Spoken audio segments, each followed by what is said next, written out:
It had been years since Sabrina and I first met. I still remember the way she smiled at me when we were introduced at that dinner party. Her laugh was like music, infectious and easy to get lost in. We fell in love quickly, or maybe I just convinced myself it was love because it felt so damn good at the time. But now, looking back, it seems more like the start of something that was always doomed. I'm Benjamin Hunter, 35 years old, an engineer who spends more time with blueprints than with the woman I promised to grow old with. My world revolves around work. My days are spent buried in spreadsheets, meetings, and deadlines. I've built a career, a life of stability that I thought would satisfy everyone, Sabrina included. But I failed to notice the cracks forming under the surface. Sabrina, on the other hand, was once this free spirit, full of energy and creativity. Now, she was a shell of that woman. At 33, she was still striking, but something was off. I don't even think I noticed when the change started, but I could feel it now.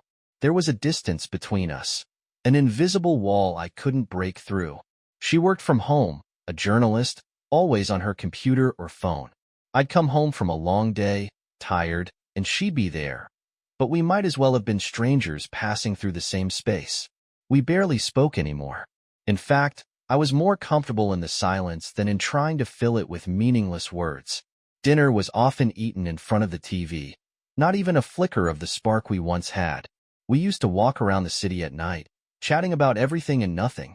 Now, we didn't even make time for those small things. The things that used to matter. She tried to fight it, though. Organizing small gatherings, inviting friends over, trying to be the one who brought some life into our routine. But those efforts fell flat. Our house, once full of laughter and conversation, had turned into a quiet, lonely place. I didn't notice. Not at first. Sabrina's frustration grew over time. I could see it in the way she moved around the house, her sighs filling the air as she did the dishes, cleaned, or worked. She started to retreat into herself more. I didn't ask why. I thought it was just part of life, part of getting older, of becoming comfortable. But I was wrong. Then, Oscar came back. Oscar Fitzgerald, my old friend from university, had been away for years, traveling and doing whatever musicians do when they're chasing fame. I hadn't heard from him in ages. He walked into my life again like he never left, casually showing up at my door after work, with that cocky grin of his. He was always the charmer. Women loved him. People gravitated toward him. He had this way of making everything feel alive. I, on the other hand, was the opposite. Work, stability, a predictable routine. He had come back to the city for a while, he told me, and wanted to catch up.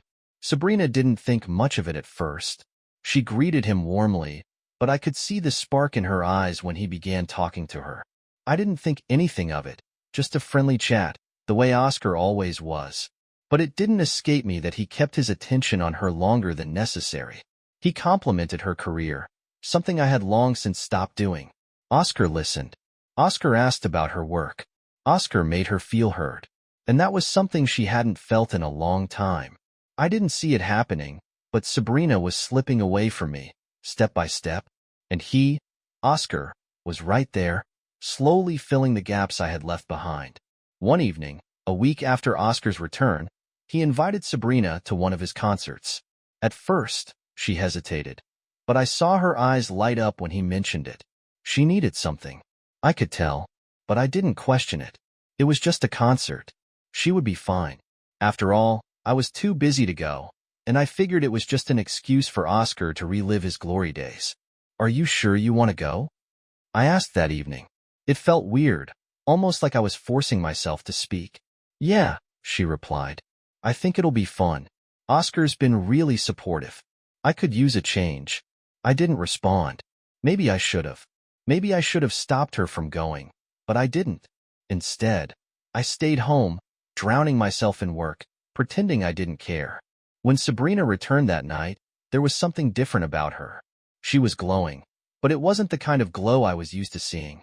It wasn't the tired, but contented glow from a night spent at home. This was something else. She was alive. More alive than I had seen her in months. She smiled, and it wasn't just a smile.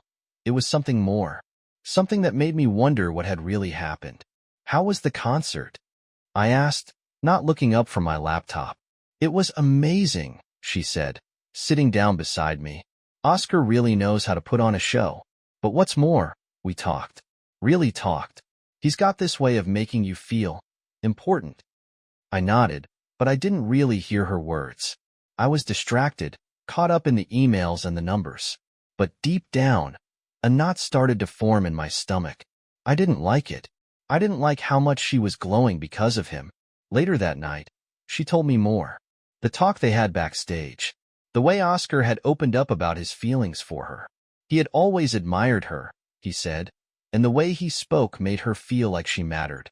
She didn't say much more, but the way she talked about him, it was different. There was a new emotion in her voice, a spark I hadn't heard in a long time. I brushed it off, telling myself it was just a passing thing. She'd come back to her senses. After all, we'd been through so much together, right? But deep down, I knew it was too late. Something had shifted, and as much as I tried to ignore it, I couldn't. The first crack in our marriage had appeared, and I had no idea how much worse things were going to get. The days dragged on, and with each passing moment, I felt the distance between Sabrina and me growing. It wasn't just the silence in our house. It was something deeper, something I couldn't quite grasp.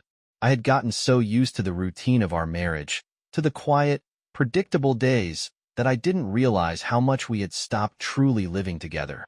I was more concerned with numbers, blueprints, and deadlines, while Sabrina had begun to search for something outside of me. Oscar, of course, had become part of that something.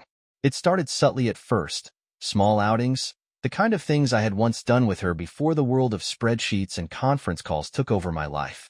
Oscar invited her to art exhibitions, concerts, and various cultural events. They were a perfect match. He with his carefree charm and love for the creative world, and she with her artistic soul, slowly starting to feel alive again. They didn't ask for permission. They just began to exist in each other's worlds, finding meaning in ways that I hadn't provided for her in years.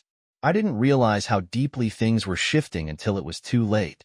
Oscar didn't just share his thoughts on music or the arts with her. He shared himself. He listened. He understood. And, as Sabrina spent more time with him, I noticed something in her eyes I hadn't seen in ages, a spark. She would come home from their outings, her cheeks flushed, her face glowing in a way that unsettled me. When she smiled, it wasn't just the polite, tired smile she'd give me after a long day. This was something else, a real smile.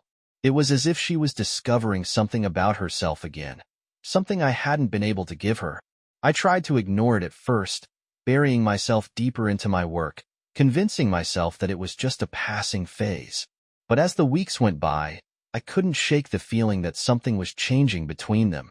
They were no longer just friends catching up. They were close. One evening, after a particularly late dinner, I finally confronted her. I couldn't stand the tension any longer. "Sabrina," I started, trying to keep my voice steady, "is everything okay between us? You've seemed distant lately." I wasn't sure what I was expecting, but something inside me was screaming to ask. She looked at me, her eyes tired but distant. "I don't know, Ben," she replied softly, her voice tinged with a sadness that I hadn't heard in years. I feel unhappy, like I'm stuck in a routine, like I've lost myself." She paused, as if trying to gauge my reaction. "It's not you. It's just, I'm not where I thought I'd be." The words stung, but I didn't say anything. What could I say? I was so wrapped up in my work that I hadn't even realized she was becoming a stranger in her own life. "I see," I said, my voice flat. "Well, if you need time to figure things out, just let me know." She nodded absently and turned back to her laptop. I felt helpless. I wanted to fix things, but I didn't know how. And by then, the damage had already been done. Oscar had filled the void I had left behind. As the days passed, Sabrina became more and more absorbed in her own world, and I became more consumed by my work. I no longer questioned where she went, who she was with, or how late she stayed out. I was too tired to care. But deep down, I couldn't shake the growing suspicion. And then, one night, it happened. Sabrina came home late, her eyes sparkling with something I couldn't quite place. She looked at me, and for a moment, I thought she was going to tell me something. Something important, something that might explain the way things had been shifting between us. But she didn't. Instead, she told me about a night she had spent with Oscar, at his place, after one of his concerts. She didn't go into detail, but there was a new energy around her, a kind of happiness that made my heart ache. She said she felt free, like she had let go of the weight of everything that had been holding her back. But that wasn't all. As she spoke, there was something in her eyes, something darker, something that told me she wasn't just talking about a friendship anymore. I didn't ask for details. I didn't need to. I knew. But I stayed quiet, swallowing the pain, pretending that I hadn't just heard her confess the first crack in our marriage. The next night, Sabrina was gone again. Oscar called her, and she went to him. I don't know what I expected, but I wasn't prepared for what happened next. When she came back, she didn't speak much, but she couldn't hide the look in her eyes, the look of someone who had finally allowed herself to feel something. Sabrina had crossed a line, and I knew that. She had betrayed me, not physically, but emotionally. And that was the beginning of it. Oscar didn't just give her the attention I hadn't. He gave her something deeper, something that filled the hole I had left. They became more than friends, and I could see it, even if I didn't want to admit it. And then, one day, Sabrina looked at me and asked the question that I had feared for so long. Ben, do you think we can fix this? Or is it too late? I didn't know how to answer her, but the truth was, it was too late. The damage had been done, and no amount of pretending or fixing could ever erase what had happened. Oscar had awakened something in her, something that had been dormant for too long, and now there was no going back. But it wasn't just about her anymore. It was about me, and I knew, deep down, that things were never going to be the same again. The days after that night with Oscar felt like an emotional roller coaster for Sabrina. It wasn't that she regretted what had happened. It was more that the weight of it began to settle on her shoulders, heavier with each passing day. The guilt lingered in the back of her mind, gnawing at her like a persistent whisper. She would try to return to her old self, to return to the way things were with Ben before everything started to unravel. But it wasn't the same. She couldn't look at him without feeling like a stranger in her own life. She couldn't bring herself to pretend anymore, not when Oscar's touch, his words, and his attention still resonated within her. But it wasn't just her. Oscar, too, seemed to be struggling with what was happening between them. At first, it had been fun, the thrill of something new, the escape from their separate lives. But as their connection deepened, Oscar started to recognize the potential fallout. He wasn't a fool. He knew the risk of destroying everything, of causing irreparable damage to their friendships, to their circle. And yet, despite the internal conflict, he couldn't stay away from Sabrina. They were locked in this delicate dance, both of them balancing on the edge of a cliff, unable to stop themselves from falling. Sabrina couldn't stop thinking about Ben either, but instead of confronting her feelings, she tried to bury them. She would go through the motions, playing the part of the wife, pretending that everything was fine. She would sit with Ben at the dinner table, making small talk, even as her mind was miles away. She could feel the distance between them growing wider by the day, and yet she couldn't bring herself to tell him the truth. It was a cold, distant existence, and the bitterness began to grow inside her, along with the realization that there was no turning back. She had betrayed Ben, and nothing could undo that. One afternoon, while Sabrina was in the shower, I noticed her phone on the kitchen counter. It had been buzzing non-stop for the last hour, Oscar's name flashing on the screen every few minutes. At first, I told myself it was nothing. It was probably work-related, a message about one of her projects. But curiosity, that ugly beast, crept in. I picked up her phone and unlocked it, something I hadn't done in years. What I saw sent a chill down my spine. Messages. Hundreds of them. I knew what I was looking at, even before I read a single word. They were from Oscar. Some were simple, casual exchanges, but others were different, too intimate, too personal. And in that moment, it became clear what had been going on between them.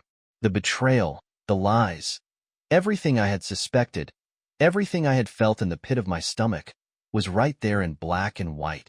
I couldn't breathe. My heart pounded in my chest. The world around me seemed to blur, like I was watching it all through a thick fog. I put the phone down, my hands trembling. I had to confront this. I had no choice. I waited for Sabrina to come out of the bathroom, my mind racing. When she finally did, I didn't say a word at first. I just stood there, staring at her. Her face lit up when she saw me, but there was something in her eyes, something I didn't recognize. The guilt was written all over her face. She knew what I had found. Ben, she started, but I cut her off. Don't, I said, my voice steady but cold. I saw the messages. I know everything, Sabrina. She froze. I could see the panic in her eyes, the moment of realization that everything was about to crumble. I didn't mean for this to happen, she said quickly, her words tumbling out in a rush. It's just that things haven't been right between us for a long time. Oscar was there for me. He made me feel alive again. I wanted to scream. I wanted to say everything I'd been holding back for so long. But instead, I stood there, processing the words, the weight of what she was admitting. The anger came later, a slow burn that would build and fester for days. I can't believe you did this, I said, my voice barely above a whisper, each word thick with betrayal. Sabrina reached out, her hands trembling as she tried to touch me, but I pulled away. Ben, please, I'm sorry. I didn't want to hurt you. But I couldn't listen anymore. I couldn't hear any more apologies. The damage was done. The next few days were a blur. Sabrina tried to fix things, to apologize, but I couldn't look at her without feeling that bitter sting of betrayal. I couldn't shake the image of her and Oscar, her laughing with him, touching him, sharing things with him that should have been mine. I was drowning in it, in the realization that the woman I had loved for so long was no longer the same. But even as I withdrew from her, I could feel the pull of something else, something new. Mila Raines, one of my colleagues at work, had been hovering around me for weeks. At first, I had thought nothing of it. She was just being professional, offering to help me with projects, asking for advice on a few things. But after Sabrina's betrayal, I started noticing her in a different light. Mila was always there. At work, at meetings, constantly offering to help. She had this way of making everything feel effortless, like she was genuinely interested in me, in my career, in my life. And the truth was, she was attractive, smart, confident, and beautiful in a way that made my head spin. But I wasn't ready for that. I wasn't ready to let go of Sabrina. Not fully. The pain was still too fresh. Yet, with every conversation I had with Mila, with every moment she spent trying to show me how much she admired me, the temptation to step into something new grew stronger. Meanwhile, Oscar's mother, Rachel, had her own role to play. She was always in the background, subtly manipulating things, pushing me to confront my marriage. She didn't outright tell me to leave Sabrina, but she didn't have to. The way she looked at me, the things she said in passing. She made it clear that she thought I was better off without her son's tangled mess. Ben, Rachel said one evening, when we happened to run into each other at a social event, I know this must be difficult for you, but sometimes, letting go is the best thing for everyone. You deserve someone who appreciates you, someone who doesn't waste your time. It wasn't hard to see where her loyalties lay. She wasn't concerned about the truth of what had happened. She was concerned about protecting Oscar and his interests. It was all part of the game. And in that moment, I began to realize just how deep the emotional manipulation ran. The betrayal was no longer just between Sabrina and me. It was becoming a much larger web, one that I wasn't sure I could untangle. But I knew one thing for sure. Nothing would ever be the same again. The betrayal I had endured at Sabrina's hands was something I could never have imagined. At first, all I felt was numb. The shock of it, the anger, the crushing weight of being deceived. It all hit me like a tidal wave. But then, in the depths of my pain, something began to change. A thought slowly crept into my mind, like a shadow. Revenge. I wasn't just angry anymore. I wasn't simply hurt. I wanted her to feel what I had felt. I wanted her to suffer, to experience the same heartbreak, the same loneliness. I wanted to show her that she had crossed a line, and that there would be consequences. It wasn't rational. It wasn't healthy. But it was a feeling I couldn't ignore. I needed to take control. I needed to hurt her the way she had hurt me. So, I made a decision. If she could betray me with Oscar, then I would make her regret it. I would start something with someone she would never approve of, someone completely outside her expectations, someone who would make her question everything. That's when I thought of Lucinda Bentley. Lucinda had been a part of Sabrina's life for years, an old friend of her mother's. She was in her 50s, but she had always intrigued me. Stylish, intelligent, emotionally mature. Lucinda was the polar opposite of Sabrina in many ways. Sabrina had always dismissed her, viewing her as too old, too serious, too grounded. But that was exactly why Lucinda became my target. I didn't need a fling. I needed something that would truly unsettle Sabrina, something that would get under her skin. Lucinda had lived a full life, full of its own struggles, its own heartaches. She had wisdom, a quiet confidence that came from experience. She understood pain. When I reached out to her, it wasn't because I was looking for love. It was because I wanted someone who could listen, someone who could offer me an understanding ear without the complications of my past. And that's exactly what she did. She was intrigued by me, too. Perhaps it was my vulnerability, the emotional rawness that I couldn't hide. But whatever it was, the connection between Lucinda and me deepened quickly. We spent time talking, sharing thoughts on everything from life's regrets to the intricacies of our careers. It wasn't passion, not at first. It was just two people seeking comfort, seeking something that they hadn't been able to find elsewhere. But for me, it was more than that. This wasn't about building a relationship. It was about making Sabrina feel what I felt. I was using Lucinda, and I knew it. But it was hard to deny that I found some solace in her presence.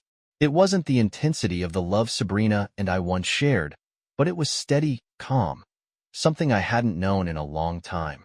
Meanwhile, Sabrina was starting to feel the consequences of her own actions. At first, she didn't know what to make of the growing distance between us. She tried to pull me back in, to rekindle the intimacy we had lost. But I was emotionally unavailable. Every attempt she made to connect felt empty to me. I couldn't look at her without remembering the lies, the betrayal. Then, one evening, I found myself at an event with Lucinda, standing by her side, enjoying the evening. I caught a glimpse of Sabrina across the room. She was watching us, her eyes narrowed, her posture stiff. I could see the jealousy in her expression, even from a distance. She knew. And in that moment, I realized that I had accomplished what I set out to do. She was feeling the sting of my indifference, the weight of her own choices coming back to haunt her. Sabrina tried to confront me later that night, her voice trembling with emotion. "Ben, what is this? What are you doing?" she asked, her eyes searching mine for answers. But I remained cold, distant. I didn't give her the satisfaction of knowing how much I was hurting, of knowing that her betrayal had left me broken. "What do you mean, Sabrina?" I asked, my tone flat. "I'm just living my life. Isn't that what you're doing?" Her face twisted with frustration and anger, but I couldn't bring myself to care. She had crossed the line first. She had broken us, and now it was my turn to watch her crumble. As Sabrina struggled to come to terms with what was happening between us, Oscar was going through his own emotional turmoil. He had started to sense that Sabrina wasn't fully committed to him. The guilt she carried from betraying Ben was weighing on her, and he could feel it. The spark between them had dimmed, and he began to pull away. I could see the change in Sabrina's behavior. She was desperate to keep things going with Oscar, to maintain some semblance of the excitement she had once felt. But Oscar was no longer interested in playing her games. He pulled away emotionally, distancing himself from her with each passing day. "I can't keep doing this, Sabrina," he said one evening, his voice tired. "I need time. I can't be part of this mess. You need to figure things out." And just like that, Sabrina was alone. Oscar had backed away, and I was slipping further from her grasp.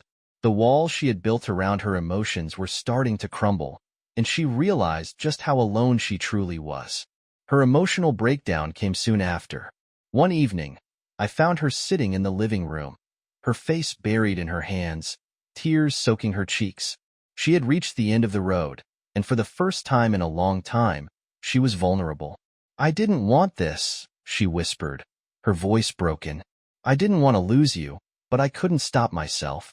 I thought I could find something that made me feel alive again. But now, I've lost everything. I didn't respond. There was nothing left to say. I had already made my decision. She had made hers. And through all of this, Lucinda and I continued to grow closer. What started as a means of revenge had morphed into something else. There was still a lack of passion, but there was a sense of stability, of calm that I hadn't known in years. Lucinda had her own motives, though. She wasn't entirely free from her own agenda. She subtly encouraged me to take the next step in my career, suggesting that I relocate to another city for a job opportunity.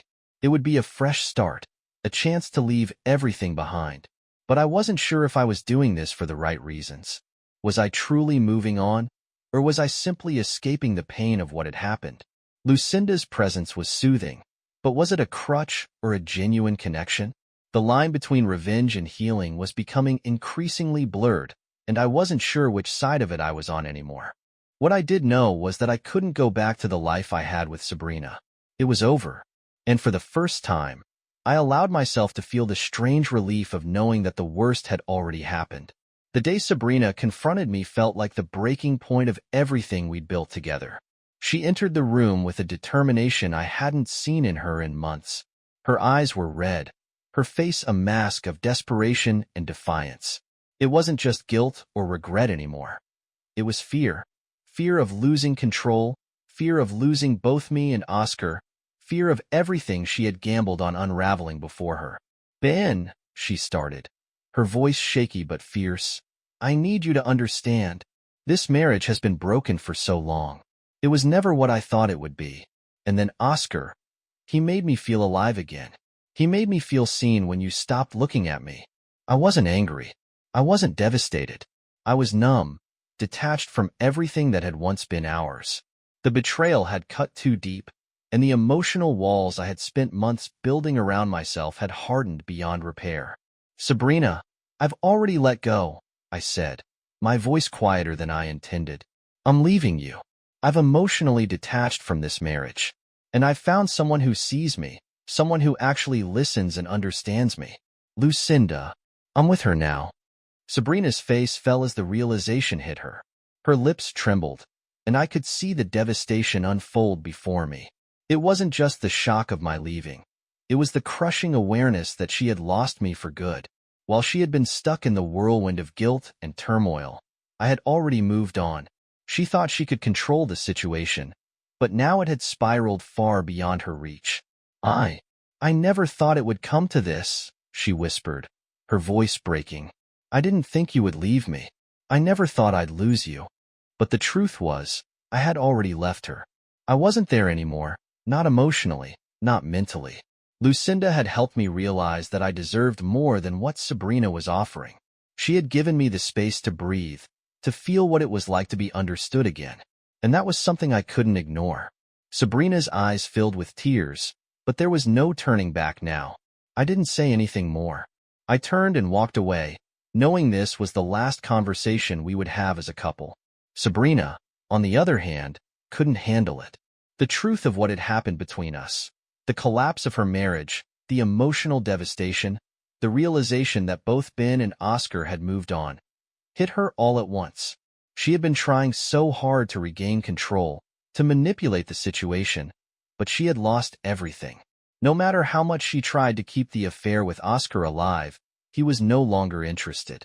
The emotional pull between them had dissipated, and he had pulled away. "I can't keep doing this, Sabrina," Oscar had told her softly. "I'm not part of this messy situation. I need to think about myself for once." With Oscar slipping away and Ben already gone, Sabrina was left in an emotional freefall. She spiraled into depression, feeling the weight of the choices she had made. The affair, the lies, the broken marriage. She couldn't reconcile who she had been with who she had become. In a desperate bid for control, she made a bold decision. She needed to escape. Sabrina booked a flight to a small coastal town, somewhere far from the wreckage of her life. She needed distance, a place to heal. There, she threw herself into her writing, rediscovering her career and publishing articles on personal growth and emotional self-care. She began to realize the mistakes she had made, the way she had lost sight of herself in her search for external validation. Slowly, as the months passed, Sabrina began to regain a sense of peace. But the emotional scars remained, and no amount of success or distance could erase the guilt that lingered inside her. As for me, Lucinda and I began to settle into our new life. Moving to a new city with her felt like the first step toward a new chapter. I was focusing on my career, exploring opportunities one had put off for years, and enjoying the emotional stability Lucinda provided. She was there for me in ways that Sabrina never had been. Our relationship, while steady, was free from the drama and chaos that had characterized my marriage. Lucinda had her own life, and I had mine. We didn't try to force anything, it just worked. Yet, despite the calm, there were moments when I questioned everything. Was I with Lucinda because I loved her? Or was I simply continuing the story I had started out of revenge against Sabrina? The doubts crept in, quiet and insidious. I wasn't sure if I was truly happy or if I was just living with the consequences of my past decisions. But I decided to stay focused on building a future with Lucinda. At least with her, I wasn't pretending. We were both being real with each other, for better or worse. Oscar, too, was processing the mess of everything that had happened. His emotional detachment from Sabrina had been a long time coming, but it hadn't been easy. He still had feelings for her, but he knew their affair was never going to lead anywhere healthy. He had complicated everything, and now, looking back, he felt a deep sense of regret for ever getting involved in their toxic dynamic. Oscar took time off from his music career to reflect, seeking personal growth and emotional healing. He began to work on himself, focusing on what he wanted out of life, and eventually, he found someone who respected him, not for the excitement he could offer, but for who he truly was. He started a new, healthier relationship, and in doing so, he found peace. Months passed, and Sabrina continued her journey of self-discovery. Her life in the small coastal town gave her the space she needed to rebuild. She worked through the pain of her failed marriage and affair, finding solace in her writing. She started publishing articles on personal growth, helping others navigate the kind of emotional turmoil she had endured. Sabrina also began therapy to work through the pain and guilt that weighed on her. Slowly, she started to forgive herself, understanding that seeking validation from others had left her feeling empty and isolated. She wasn't perfect, but she was learning to heal. And with each passing day, she found peace. As for me, Lucinda and I grew closer, our relationship deepening. We made plans for the future, dreaming of traveling together, building a life outside of the shadows of our pasts. But even as we discussed our future, I couldn't shake the feeling that something was still missing. The emotional distance I had felt in my marriage to Sabrina hadn't fully disappeared. There was still a part of me that questioned if I was truly happy or just trying to move on from my pain. But I decided to stay focused on the present, on building a life with Lucinda. Perhaps, in time, I would find the answers to the questions that still lingered. Oscar's career, too, began to pick up again. He worked on a new album, and as his personal life settled into a healthier pattern, his music followed suit. He no longer regretted his past mistakes with Sabrina. He understood that they had been a part of his growth, and with that understanding came peace. He had learned from his mistakes, and now he was ready to move forward, no longer weighed down by the past. In the final moments of our stories, we each reflected on our journeys. We had all been broken by love, by betrayal, and by our own mistakes. But we had learned, too. We had learned that true happiness doesn't come from seeking approval or validation from others. It comes from within. Sabrina, Ben, and Oscar had each found their own paths, their own ways to heal. And though their relationships had ended, they were all starting new chapters, better equipped to navigate the complexities of life and love. Sabrina stood on the beach one evening, looking out at the ocean. For the first time in a long time, she was at peace. The weight of the past had lifted, and she finally understood that true happiness was something she had to find within herself. And as the sun set on the horizon, she felt ready for whatever came next.